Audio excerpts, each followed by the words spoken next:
ನಮಸ್ಕಾರ ಸ್ನೇಹಿತರೆ, ನಾನು ಅಮರ್ ಪ್ರಸಾದ್. 40ರ ಹತ್ತತ್ರ ಏಜ್ ಆಗ್ತಾ ಇದೆಯಾ? 30 ದಾಟ್ಕೊಂಡು 35 ದಾಟ್ಕೊಂಡು 40ಕ್ಕೆ ಹತ್ತತ್ರ ಹೋಗ್ತಾ ಇದ್ದೀರಾ? ಅಥವಾ 40 ದಾಟಿ ಆಗಿದೆಯಾ? ಒಂದು ಕಡೆ ಬೆಳೀತಾ ಇರೋ ಮಕ್ಕಳ ಜವಾಬ್ದಾರಿ, ಇನ್ನೊಂದು ಕಡೆ ವಯಸ್ಸಾಗ್ತಿರೋ ಪೋಷಕರ ಕಾಳಜಿ, ಕೆಲಸದ ಟೆನ್ಷನ್, ಇದೆಲ್ಲದರ ನಡುವೆ ನಮ್ಮೊಳಗಿರೋ ಅವನು ಅಥವಾ ಅವಳು, ನಾವು ಅಂದರೆ ನಾವೇ, ನಮ್ಮ ದೇಹದಲ್ಲೂ ಕೂಡ ಆಗ್ತಾ ಇರೋ ಬದಲಾವಣೆಗಳು. ಗಾಡಿ ಸರ್ವಿಸಿಗೆ ಬರ್ತಾ ಇದೆ ಅನ್ನೋ ಫೀಲಿಂಗ್. 30,000 ಕಿಲೋಮೀಟರ್ ಆದ ತಕ್ಷಣ ಎಲ್ಲ ಚೇಂಜ್ ಆಗಬೇಕಲ್ಲ ಗಾಡೀಲಿ, ಮೇಜರ್ ಸರ್ವಿಸ್. ಹಾಗೆ ನಮ್ಮ ಬಾಡಿ ಒಳಗೂ ಕೂಡ ಮೇಜರ್ ಸರ್ವಿಸಿಗೆ ಗಾಡಿ ಬರ್ತಾ ಇದೆ ಅನ್ನೋ ಫೀಲಿಂಗ್. ಒಂಥರ ಹಳೆ ತಪ್ಪುಗಳು, ಹೆಂಗಿದ್ದಾಗ ಮಾಡೋದ ಎಲ್ಲ ಮಿಸ್ಟೇಕ್ಸ್ಗೂ ಬಡ್ಡಿ ಕಟ್ಟೋ ಟೈಮ್ ಬಂತಾ ಅನ್ನೋ ಕ್ವಶನ್ ಮಾರ್ಕ್. ಅಯ್ಯೋ, ಬಾಡಿಯನ್ನು, ಈ ಮೈಂಡನ್ನು, ಈ ಲೈಫನ್ನು ಕಂಟ್ರೋಲಿಗೆ ತರೋಕೆ, ಒಂದು ಸೂತ್ರದಲ್ಲಿ ಡಿಸಿಪ್ಲಿನಲ್ಲಿ ಹಿಡಿದಿಟ್ಕೊಳ್ಳೋಕೆ ಇದೇ ರೈಟ್ ಟೈಮ್, ಆ್ಯಕ್ಷನ್ ತಗೋ ಅಂತ ಮೈಂಡ್ ಅಲಾರ್ಮ್ ಬೆಲ್ಲನ್ನು ಆನ್ ಮಾಡೋ ಏಜ್. 40 ಅನ್ನೋದು ಜಸ್ಟ್ ನಂಬರ್ ಅಲ್ಲ. ಯಾಕಂದರೆ ಭಾರತೀಯರ ಆ್ಯಾವ್ರೇಜ್ ಲೈಫ್ ಎಕ್ಸ್ಪೆಕ್ಟೆನ್ಸಿ 67ರಿಂದ 70 ವರ್ಷ. ಅದರ ಅರ್ಥ ಆಲ್ಮೋಸ್ಟ್ 50-60% ಲೈಫ್ ಜರ್ನಿ ಮುಗಿದಾಗಿದೆ ಅಂತ ಅರ್ಥ. ಈಗ ಕ್ರಿಕೆಟ್ನ ಮಿಡಲ್ ಓವರ್ಸ್ನಲ್ಲಿ ಇದ್ದ ಅರ್ಥ ಈ ಏಜ್ನಲ್ಲಿ. ಇಲ್ಲಿ ಔಟ್ ಆಗದೆ ಉಳ್ಕೊಂಡ್ರೆ ಕೊನೆ ಓವರ್ಗಳಲ್ಲಿ ಸ್ಕೋರ್ ಮಾಡೋಕ್ಕಾಗತ್ತೆ. ಇಲ್ಲದೇ ಇದ್ದರೆ ಇನ್ನೂ ಸಾಕಷ್ಟು ಓವರ್ಸ್ ಬಾಕಿ ಇರುವಾಗಲೇ ಆಲ್ಔಟ್ ಅನ್ನೋ ಬೋರ್ಡನ್ನು ನೋಡಬೇಕಾಗ್ಬೋದು. ಸೊ ಒಂದೊಂದು ಬಾಲ್ ಕೂಡ ಇಂಪಾರ್ಟೆಂಟ್. ಸೊ ಇವತ್ತಿನ ರಿಪೋರ್ಟ್ನಲ್ಲಿ ಲೇಟ್ 30ಸಿಂದ 35 ದಾಟಿದ ಮೇಲೆ, 40ಕ್ಕೆ ಹತ್ರ ಬರ್ತಾ, ಹಾಗೆ 40 ದಾಟಿದ ಮೇಲೆ ನಿಮ್ಮ ದೇಹದ ಆರೋಗ್ಯದಲ್ಲಿ ಏನೇನು ಬದಲಾವಣೆ ಆಗುತ್ತೆ. 40ರಲ್ಲಿ BP ಶುಗರ್ ಯಾಕೆ ಜಾಸ್ತಿ ಆಗ್ತಾ ಇದೆ? ಕಣ್ಣಿನ ಸಮಸ್ಯೆ, ಆರ್ಥ್ರೈಟಿಸ್ ಈ ಏಜ್ನಲ್ಲೇ ಬರೋದು ಯಾಕೆ? ಮಹಿಳೆಯರಲ್ಲಿ ಪೆರಿಮೆನೋಪಾಸ್ ಕಾಡಿದ್ರೆ ಪುರುಷರಲ್ಲಿ ಕಾಮಾಸಕ್ತಿ ಇಳಿದು ಹೋಗೋದು ಯಾಕೆ? ಇದಕ್ಕೆಲ್ಲ ಪರಿಹಾರ ಏನು? ಬರೀ ವಾಕಿಂಗ್ ಮಾಡಿದ್ರೆ ಸಾಕ, ಅಥವಾ ಯಾವ ರೀತಿ ನಮ್ಮನ್ನು ನಾವು ಕಾಪಾಡ್ಕೋಬೇಕು, ನೋಡ್ಕೋಬೇಕು, ಎಲ್ಲವನ್ನ ಈ ಇಂಪಾರ್ಟೆಂಟ್ ವರದಿಯಲ್ಲಿ ನೋಡ್ತಾ ಹೋಗೋಣ ಸ್ನೇಹಿತರೆ. ಕಡೆ ತನಕ ಮಿಸ್ ಮಾಡದೆ ನೋಡಿ. ಹಾರ್ಮೋನ್ ಯುದ್ಧ. ಎಸ್, ಒಂಥರ ಸೈಲೆಂಟ್ ಹಾರ್ಮೋನ್ ಯುದ್ಧ ಶುರುವಾಗುತ್ತೆ. ಇದನ್ನು ಪುರುಷರಲ್ಲಿ ಆಂಡ್ರೋಪಾಸ್ ಅಂತಾರೆ. 30-35 ದಾಟಿದ ಮೇಲೆ ಪುರುಷರಲ್ಲಿ ಪ್ರತಿ ವರ್ಷ ಟೆಸ್ಟೋಸ್ಟಿರಾನ್ ಲೆವೆಲ್ 1% ಬೀಳ್ತಾ ಹೋಗುತ್ತೆ. 40-50 ವರ್ಷ ಬರುವಷ್ಟರಲ್ಲಿ ಇದು ತುಂಬ ಕಮ್ಮಿ ಆಗಿರುತ್ತೆ. ಇದರಿಂದ ಏನಾಗುತ್ತೆ ಗೊತ್ತಾ? ವಿಪರೀತ ಸುಸ್ತು, ಲೈಂಗಿಕ ಆಸಕ್ತಿ ಕಮ್ಮಿ ಆಗೋದು, ಸ್ನಾಯುಗಳ ಶಕ್ತಿ ಅಂದರೆ ಮಾಂಸಖಂಡಗಳಲ್ಲಿ ಮಸಲ್ಸಲ್ಲಿ ಪವರ್ ಡೌನ್ ಆಗೋದು, ಸುಮ್ಮನೆ ಕಿರಿಕಿರಿ, ಸಿಟ್ಟು ಎಲ್ಲ ಶುರುವಾಗೋದು ಎಲ್ಲ ಆಗುತ್ತೆ.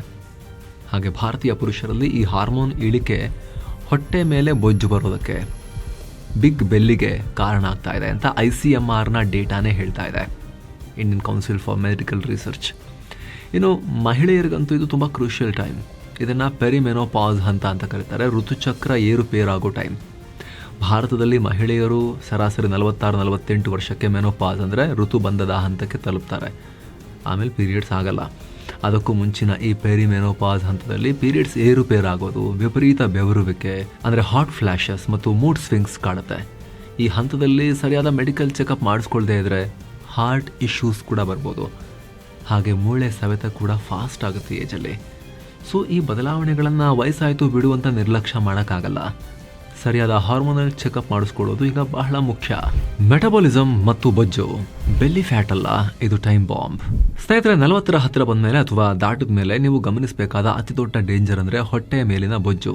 ಇದನ್ನು ವೈದ್ಯಕೀಯ ಭಾಷೆಯಲ್ಲಿ ವಿಸರಲ್ ಫ್ಯಾಟ್ ಅಂತ ಕರೀತಾರೆ. ಇದು ಕೇವಲ ಚರ್ಮದ ಅಡಿಲಿರೋ ಬೊಜ್ಜಲ್ಲ, ನಿಮ್ಮ ಲಿವರ್, ಕಿಡ್ನಿ, ಕರುಳಿನ ಸುತ್ತ ಸಂಗ್ರಹ ಆಗೋ ವಿಷಕಾರಿ ಬೊಜ್ಜು ಇದು. ನಾವು ಈ ಥರ ಹೇಳಿದಾಗಲೆಲ್ಲ ಯಾಕೋ ಸಿಕ್ಕಾಪಟ್ಟೆ ಹೆದರಿಸಿ ಹೇಳ್ತೀರಾ. ಮತ್ತೇನು ಖುಷಿ ಪಡುವಂಥ ವಿಚಾರನ ಇದು? ತಿನ್ನಿ, ಪರವಾಗಿಲ್ಲ, ಬರ್ಸ್ಕೊಳ್ಳಿ, ಇನ್ನೊಂಚೂರು ಬರ್ಸ್ಕೊಳ್ಳಿ, ಮುಟ್ಟಕ್ಕೆ ಸ್ಮೂತ್ ಆಗಿರುತ್ತೆ, ಎಂಜಾಯ್ ಅಂತ ಹೇಳೋಕ್ಕಾಗತ್ತಾ? ಮತ್ತು ಯಾರು ಮಾಡ್ಬೇಕು ಇದನ್ನು? ಯಾರು ಅಲರ್ಟ್ ಮಾಡ್ಬೇಕು ಇದನ್ನು? ನಮಗೆ ಆ ಜವಾಬ್ದಾರಿ ಕೊಟ್ಟಿದ್ದೀರಲ್ಲ, ಇದನ್ನು ಕಂಟಿನ್ಯೂ ಮಾಡಿ ಅಂತ ಹೇಳಬೇಕಾ ಅಥವಾ ಇದ್ರ ಬಗ್ಗೆ ಗಮನ ಕೊಡಿ ಅಂತ ಹೇಳಬೇಕಾ? ಹೆದರ್ಕೊಳ್ಳೋಂಥ ವಿಚಾರನೇ ಇದು ಸ್ವಾಮಿ. ಹಾಗಾಗಿ ಸೀರಿಯಸ್ ಆಗಿ ತಗೊಳ್ಳಿ. ಇದು ನಿಮ್ಮ ಇನ್ಸುಲಿನ್ ರೆಸಿಸ್ಟೆನ್ಸನ್ನು ಕೂಡ ಹೆಚ್ಚು ಮಾಡುತ್ತೆ. ಅಂದರೆ ಡಯಾಬಿಟಿಸ್ ಅಂಗಳಕ್ಕೆ ನಮ್ಮನ್ನು ತಳ್ಳೋಕೆ ಶುರು ಮಾಡುತ್ತೆ. ಭಾರತೀಯರ ಮೆಟಬಾಲಿಸಮ್ ಅಂದರೆ ಚಯಾಪಚಯ ಶಕ್ತಿ 30ರ ನಂತರ ಪ್ರತಿ 10 ವರ್ಷಕ್ಕೆ 2-3% ಡೌನ್ ಆಗುತ್ತೆ. ಅಂದರೆ ನೀವು 20ನೇ ವಯಸ್ಸಲ್ಲಿ ತಿಂದಷ್ಟೇ ಆಹಾರವನ್ನು ಈಗಲೂ ತಿಂದರೆ ಅದು ಶಕ್ತಿಯಾಗಿ ಕನ್ವರ್ಟ್ ಆಗಲ್ಲ, ಬದಲಾಗಿ ಬೊಜ್ಜಾಗಿ ಆಸ್ತಿ, ಎಣ್ಣೆ, ಫ್ಯಾಟ್ನ ಆಸ್ತಿ ಸಂಗ್ರಹ ಆಗೋಕ್ಕೆ ಶುರುವಾಗುತ್ತೆ. ಸೊ ನಿಮ್ಮ ಟಾರ್ಗೆಟ್ ಏನಿರಬೇಕು? ನಿಮ್ಮ ಸೊಂಟದ ಅಳತೆ, ನಿಮ್ಮ ನಡುವಿನ ಅಳತೆ ಮ್ಯಾಕ್ಸಿಮಮ್ ನಿಮ್ಮ ಎತ್ತರದ ಹಾಫ್ ಇರಬೇಕು ಅಷ್ಟೇ.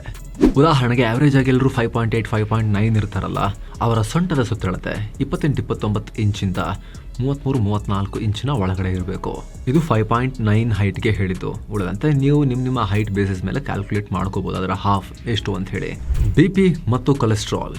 ಸ್ನೇಹಿತರೆ, ಭಾರತದಲ್ಲಿ ಹೃದಯಾಘಾತದಿಂದ ಜೀವ ಬಿಡೋರ ಸಂಖ್ಯೆ 40ರಿಂದ 60ರ ವಯಸ್ಸಲ್ಲಿ ಎಲ್ಲಕ್ಕಿಂತ ಜಾಸ್ತಿ ಆಗುತ್ತಾ. 40 ದಾಟ್ತಾ ಇದ್ದ ಹಾಗೆ ನಮ್ಮ ರಕ್ತನಾಳಗಳು ಎಲಾಸ್ಟಿಸಿಟಿ ಕಳ್ಕೊಂಡು ಬಿಗಿ ಆಗೋಕೆ ಶುರುವಾಗ್ತವೆ. ಇದನ್ನು ಆರ್ಟೀರಿಯಲ್ ಸ್ಟಿಫನಿಂಗ್ ಅಂತ ಕರೀತಾರೆ. 40ರ ನಂತರ ನಮ್ಮ BP ಸದ್ದಿಲ್ಲದೆ ಏರೋಕ್ಕೆ ಶುರುವಾಗುತ್ತೆ. BP ಬಂದಿದಂತೆ ಎಷ್ಟೋ ಜನರಿಗೆ ಗೊತ್ತೇ ಆಗಲ್ಲ. ಅದೇ ಕಾರಣಕ್ಕೆ ಇದನ್ನು ಸೈಲೆಂಟ್ ಕಿಲ್ಲರ್ ಅಂತ ಕರೆಯೋದು. ಹಾಗೆ ಭಾರತದಲ್ಲಿ ನಾವೆಲ್ಲ ಕಾರ್ಬೋಹೈಡ್ರೇಟ್ ಹೆಚ್ಚಿರೋ ಊಟವನ್ನು ತಿಂತೀವಿ. ಈ ಆಹಾರ ಪದ್ಧತಿಯಿಂದ ನಮ್ಮ ದೇಹದಲ್ಲಿ ಟ್ರೈಗ್ಲಿಸರೈಡ್ಸ್ ಯಾವಾಗಲೂ ಹೆಚ್ಚಿರುತ್ತೆ. ಅದರಲ್ಲೂ 40ಸ್ನಲ್ಲಿ ಮಹಿಳೆಯರಲ್ಲಿ ಮೆನೋಪಾಸ್ ಉಂಟಾದರೆ ಅದಾದ ನಂತರ ಕೆಟ್ಟ ಕೊಲೆಸ್ಟ್ರಾಲ್ ಅಂದರೆ LDL ಸಡನ್ನಾಗಿ ರೈಸ್ ಕೂಡ ಆಗುತ್ತೆ. ಸೊ ವರ್ಷಕ್ಕೊಮ್ಮೆ lipid profile, fasting sugar, ECG ಮತ್ತು TMT ಟೆಸ್ಟ್ ಮಾಡಿಸ್ಕೋಬೇಕು ಅಂತ ಎಕ್ಸ್ಪರ್ಟ್ಸ್ ಹೇಳ್ತಾರೆ. ಇದರಿಂದ ಮುಂದೆ ಬರಬಹುದಾಗಿರೋ ಸಮಸ್ಯೆಗಳನ್ನು ಮೊದಲೇ ಕಂಡುಕೊಂಡು ತಡೆಗಟ್ಬೋದು. ಇನ್ನು ಎದೆ ಉರಿ ಅಥವಾ ಎದೆ ಭಾರ, ಅತಿಯಾದ ಬೆವರುವಿಕೆ ಅಥವಾ ಎಡಗೈ ನೋವು 40ಸ್ನಲ್ಲಿ ಇವೆಲ್ಲ ಕಾಣಿಸ್ಕೊಂಡ್ರೆ ತಕ್ಷಣ ಅಲರ್ಟ್ ಆಗಬೇಕು. ಇದು ಹೃದಯ ಕೊಡ್ತಾ ಇರೋ ಸಿಗ್ನಲ್ ಆಗಿರಬಹುದು. ಕಣ್ಣಿನ ದೃಷ್ಟಿ ಮತ್ತು ಮೂಳೆಗಳ ಕೇರಿಂಗ್. 40 ದಾಟ್ತಿದ್ದ ಹಾಗೆ ಕೆಲವರಿಗೆ ಬರಿಗಣ್ಣಲ್ಲಿ ಪೇಪರ್ ಓದೋಕ್ಕಾಗ್ತಾ ಇರಲ್ಲ ಅಥವಾ ಮೊಬೈಲ್ ನೋಡೋಕ್ಕೂ ಕಷ್ಟ ಆಗುತ್ತೆ. ನಿಮ್ಮ ತಂದೆ ತಾಯಿಗೂ ಈ ರೀತಿ ಆಗಿರ್ಬೋದು. ಇದನ್ನ ಪ್ರೆಸ್ಬಯೋಪಿಯಾ ಅಂತಾರೆ. ಕಣ್ಣಿನ ಮಸೂರಗಳು ಅಂದರೆ ಲೆನ್ಸ್ ವಯಸ್ಸಿನ ಕಾರಣದಿಂದ ಗಟ್ಟಿ ಆಗೋದ್ರಿಂದ ಇದು ಕಾಣಿಸ್ಕೊಳ್ಳುತ್ತೆ. ಇದು ನ್ಯಾಚುರಲ್ ಆಗಿ ಆಗೋ ಬದಲಾವಣೆನೇ. ಹಾಗಾಗಿ ಆಫ್ಟರ್ 40 ಕಣ್ಣೇನಾದರೂ ಕೂಡ ನಿಧಾನಕ್ಕೆ ಸಮಸ್ಯೆ ತೋರಿಸ್ತಾ ಇದೆ ಅಂದರೆ ಅದು ತುಂಬ ಜಾಸ್ತಿ ಆಗೋಕ್ಕಿಂತ ಮುಂಚೆ ಐ ಚೆಕಪ್ ಮಾಡಿಸ್ಕೋಬೇಕು. ಇನ್ನು ಮೂಳೆಗಳ ವಿಚಾರಕ್ಕೆ ಬಂದರೆ ಇದು ವೆರಿ ಇಂಪಾರ್ಟೆಂಟ್. 35-40 ದಾಟಿದ ಮೇಲೆ ಕ್ಯಾಲ್ಶಿಯಂ ಮತ್ತು ವೈಟಮಿನ್ ಡಿ ಕೊರತೆ ಭಾರತೀಯರಲ್ಲಿ 70-80ರಷ್ಟಿದೆ. ಸಾಮಾನ್ಯವಾಗಿ ಕ್ಯಾಲ್ಶಿಯಂ ಮತ್ತು ವೈಟಮಿನ್ ಡಿ ಕೊರತೆ ಇದ್ದರೆ ಬೆಳಿಗ್ಗೆ ಎದ್ದ ತಕ್ಷಣ ಕೀಲುಗಳಲ್ಲಿ ಬಿಗಿತ ಅನಿಸ್ಬೋದು. ಮೆಟ್ಟಲು ಹತ್ತುವಾಗ ಮೊಣಕಾಲು ನೋವು ಬರ್ಬೋದು. ಅದು ಸಂಧಿವಾತ ಅಂದರೆ ಆಸ್ಟಿಯೋ ಆರ್ಥ್ರೈಟಿಸ್ನ ಲಕ್ಷಣ ಕೂಡ ಇರ್ಬೋದು. 30s 40s ನಂತರ ಇದು ಕಾಣಿಸ್ಕೊಳ್ಳೋದು ತುಂಬ ಕಾಮನ್. ಅದು ಬರಬಾರ್ದು ಅಂದರೆ ರಾಗಿ, ಹಾಲು, ಮೊಸರು, ಎಳ್ಳು ಹಾಗೆ ಬೆಳಗಿನ ಬಿಸಿಲಿಗೆ ಮೈಯೊಡ್ಡೋದು ಇನ್ನು ಮುಂದೆ ಆಪ್ಷನಲ್ ಆಗಿರೋದಿಲ್ಲ. ಇದು ಮಸ್ಟ್ ಆಗ್ತಾ ಹೋಗುತ್ತೆ. Healthy life style after 30s and 40s must important. Muscle loss. Walking ಮಾಡಿದ್ರೆ ಸಾಲಲ್ಲ. ನಾನು ಡೈಲಿ 1 hour ವಾಕಿಂಗ್ ಮಾಡ್ತೀನಿ, ನಾನು ಫಿಟ್ ಇದ್ದೀನಿ ಅಂತ ಅಂದ್ಕೊಳ್ತಾರೆ ತುಂಬ ಜನ. ಆದರೆ ಏನು ಗೊತ್ತಾ, ಬರೀ ವಾಕಿಂಗ್ನಿಂದ ಮಸಲ್ಸ್ ಬಿಲ್ಡ್ ಆಗಲ್ಲ. ಬ್ಲಡ್ ಸರ್ಕ್ಯುಲೇಷನ್ಗೆ, ಮೊಬಿಲಿಟಿಗೆ, ಕ್ಯಾಲೋರಿ ಬರ್ನ್ ಮಾಡೋಕ್ಕೆ, ವೆಯ್ಟ್ ಲಾಸ್ಗೆ ಎಲ್ಲ ಓಕೆ ವಾಕಿಂಗ್.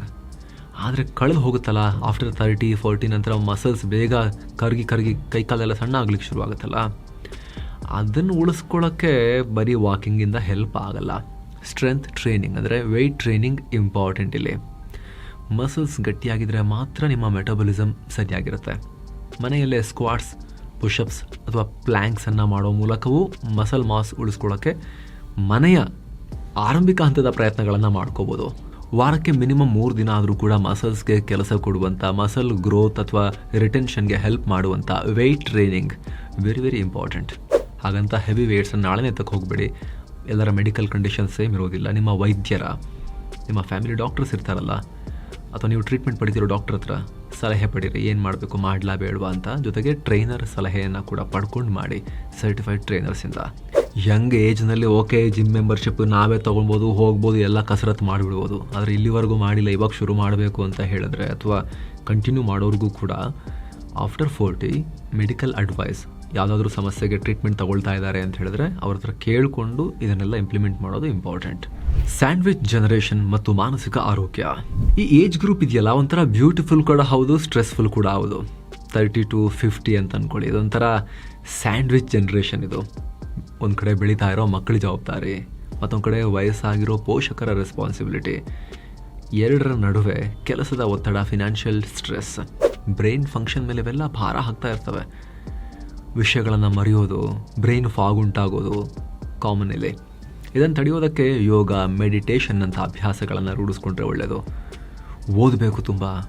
ಬ್ರೈನಿಗೆ ಅತಿ ದೊಡ್ಡ ಜಿಮ್ ಯಾವುದು ಗೊತ್ತಾ? ರೀಡಿಂಗ್. ನೀವು ಎಷ್ಟು ಜಾಸ್ತಿ ಓದ್ತಿರೋ ಅಷ್ಟು ಬ್ರೈನ್ ಹೆಲ್ದಿಯಾಗಿ ಆ್ಯಕ್ಟಿವ್ ಆಗಿರುತ್ತೆ. ಪುಸ್ತಕಗಳನ್ನು ಓದಷ್ಟು ಕೂಡ. ಎಷ್ಟೋ ಸ್ಟಡೀಸಲ್ಲಿ ಹೇಳಿದ್ದಾರೆ, ಬ್ರೈನ್ ಸಾಮರ್ಥ್ಯ ಕಳ್ಕೊಳ್ಳೋದು, ಮರಗುಳಿತನ, ಅರಳು ಮರಳು ಶುರುವಾಗೋದೆಲ್ಲ ಇದೆಯಲ್ಲ, ಅದನ್ನು ಸಿಕ್ಕಾಪಟ್ಟೆ ಪೋಸ್ಟ್ಪೋನ್ ಮಾಡುತ್ತೆ ರೀಡಿಂಗ್ ಅಂತ. ಅಭ್ಯಾಸ ಇಲ್ವಾ? ಇವಾಗಲೇ ಶುರು ಮಾಡಿ. ಹಾಗಂತ 35-40 ದಾಟ್ ಹೋಯಿತು ಅಂದ ತಕ್ಷಣ ಮುದುಕರಾಗ್ಬಿಟ್ಟಿದ್ದೀವಿ ಅಂತಲ್ಲ. ಇದು ಜೀವನದ 2ನೇ ಇನ್ನಿಂಗ್ಸ್. ನೀವು ಈ ಸ್ಟೇಜ್ನಲ್ಲಿ ಬಾಡಿಯನ್ನು ಹೇಗೆ ಮೇಂಟೈನ್ ಮಾಡ್ತೀರೋ ಅದು ಮುಂದಿನ 30-40 ವರ್ಷಗಳ ಲೈಫ್ ಕ್ವಾಲಿಟಿಯನ್ನು ಬದುಕೋದಷ್ಟೇ ಅಲ್ಲ, ಕ್ವಾಲಿಟಿ ಲೈಫ್ ಕೂಡ ಇಂಪಾರ್ಟೆಂಟ್ ಅಲ್ಲ. 80 ತನಕ ಬದುಕಿದ್ರೆ ಆಗಲ್ಲ, 90 ತನಕ 100 ತನಕ ಬದುಕಿದ್ರೆ ಆಗೋದಿಲ್ಲ. ಕ್ವಾಲಿಟಿಯಾಗಿ ಬದುಕಬೇಕಲ್ಲ, ಯಾರಿಗೂ ಭಾರ ಆಗದೆ. ಅದಕ್ಕೆ ಇದೆಲ್ಲ ಇಂಪಾರ್ಟೆಂಟ್. ಇದೆಲ್ಲ ತುಂಬ ಕ್ರೂಷಿಯಲ್ ಇನ್ಫಾರ್ಮೇಷನ್ ಇದುವರೆಗೂ ನಾವು ಡಿಸ್ಕಸ್ ಮಾಡಿರೋದು.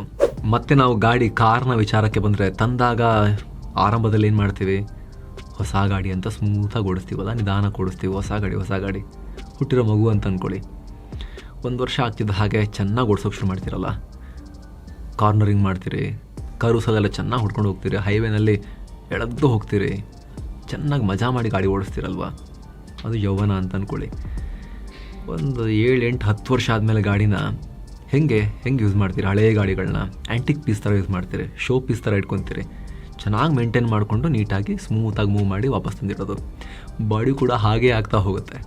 ನೀವು ಇಷ್ಟಪಡ್ತೀರೋ ಬಿಡ್ತೀರೋ 30, 40, 50 ದಾಟ್ತಾ ಹೋದಾಗೂ ಕೂಡ ಬಾಡಿನೂ ಹಾಗೇ ಆಗ್ತಾ ಹೋಗುತ್ತೆ. ಏನೇ ಚೆನ್ನಾಗಿ ಫಿಟ್ ಆಗಿದ್ದೀನಿ ಅಂತ ಅಂದ್ಕೊಂಡ್ರು ಕೂಡ ವಿಪರೀತ ಹೋಗಿ ನಾನು ಶೋಯಿಬ್ ಅಖ್ತರ್ ಥರ ಬಾಲಿಂಗ್ ಮಾಡ್ತೀನಿ ಅಂದರೆ ಕೈಯಿಲಿಂದ ಕಳ್ಸ್ಕೊಂಡು ಹೋಗಿರುತ್ತೆ ಬಾಲೊಟ್ಟಿಗೆ. ರಿಯಲಾಗಿ ಕಳ್ಸ್ಕೊಂಡು ಹೋಗುತ್ತೆ ಅಂತಲ್ಲ, ಅದ್ರ ಪರಿಣಾಮ ಗೊತ್ತಾಗುತ್ತೆ. ಜಾಯಿಂಟ್ಗಳೆಲ್ಲ ಲಟ ಅನ್ನೋಕ್ಕೆ ಶುರುವಾಗ್ತವೆ ವಿಪರೀತ ಹಾರಾಡಕ್ಕೆ ಹೋದರೆ.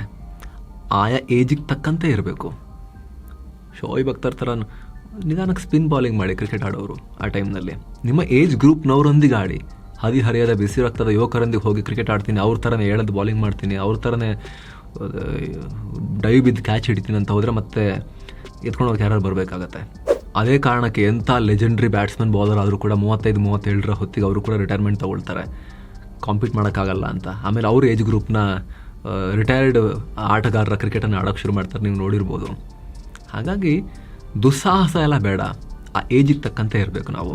ವೆಯ್ಟ್ ಟ್ರೈನಿಂಗ್ ಮಾಡಿದ್ರು ಕೂಡ ಲೈಟ್ ವೆಯ್ಟಲ್ಲಿ ಜಾಸ್ತಿ ರೆಪಿಟೇಷನ್ ಥರ ಮಾಡೋದು, ಫ್ರೀ ಎಕ್ಸಸೈಸಸ್ಸು, ಆಮೇಲೆ ಸಿಕ್ಕಾಪಟ್ಟೆ ಜಾಗಿಂಗ್ ರನ್ನಿಂಗಿಂತ ಹೆಚ್ಚಾಗಿ ಸ್ವಿಮ್ಮಿಂಗ್ ಥರದ ಚಟುವಟಿಕೆಗಳನ್ನು ಜಾಸ್ತಿ ಮಾಡೋದು. ಉದಾಹರಣೆಗೆ ಹೇಳಿದ್ದು ನಿಮಗೆ, ವಯಸ್ಸಾಗ್ತಿರೋ ದೇಹಕ್ಕೆ ವಿಪರೀತ ಸ್ಟ್ರೆಸ್ ಕೊಡದೆ ಅದನ್ನು ಆ್ಯಕ್ಟಿವ್ ಆಗಿಟ್ಕೊಳ್ಳೋಕೆ ಏನೇನು ಮಾಡಬೇಕು ಅದನ್ನು ಮಾಡ್ತಾ ಹೋಗಬೇಕು ಸ್ನೇಹಿತರೆ. ಈ ವರದಿ ಇಷ್ಟ ಆಗಿದ್ರೆ ದಯವಿಟ್ಟು ಲೈಕ್ ಮಾಡಿ, ಪ್ರತಿಯೊಬ್ಬರಿಗೂ ಇದನ್ನು ಶೇರ್ ಮಾಡಿ. ಆಫ್ಟರ್ 30 ದಾಟ್ದವ್ರಿಗೆ ಎಲ್ರಿಗೂ ನೀವು ಇದನ್ನು ಶೇರ್ ಮಾಡ್ಬೋದು, ಬರೀ 40 ಅಂತಲ್ಲ. Thank you so much. ಮತ್ತೆ ಭೇಟಿ ಆಗ್ತಿರೋಣ ಸ್ನೇಹಿತರೆ. ನಮಸ್ತೆ.